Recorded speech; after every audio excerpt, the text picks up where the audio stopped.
वज़ीर ख़ारजा इसहाक़ डार का कुवैती हममंसब शेख जर्राह जाबिर अल अहमद अस-सबह से टेलीफोनिक राबता हुआ।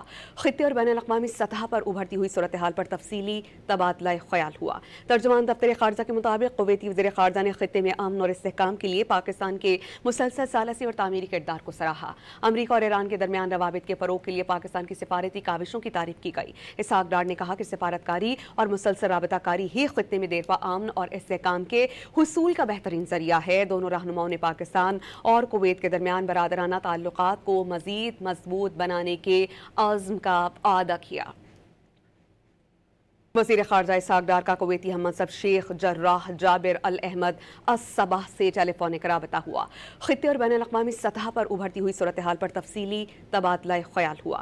तर्जुमान दफ्तर ख़ारजा के मुताबिक कुवैती वज़ीर ख़ारजा ने ख़ित्ते में अमन और इस्तेहकाम के लिए पाकिस्तान के मुसलसल सालसी और तामीरी किरदार को सराहा। अमरीका और ईरान के दरमियान रवाबित के फ़रोग़ के लिए पाकिस्तान की सिफारती काविशों की तारीफ़ की गई। इसहाक़ डार ने कहा कि सिफारतकारी और मुसलसल राबताकारी ही ख़ित्ते में देरपा अमन और इस्तेहकाम के हुसूल का बेहतरीन ज़रिया है। दोनों रहनुमाओं ने पाकिस्तान और कुवैत के दरमियान बरादराना ताल्लुकात को मज़ीद मजबूत बनाने के अज़्म का आदा किया।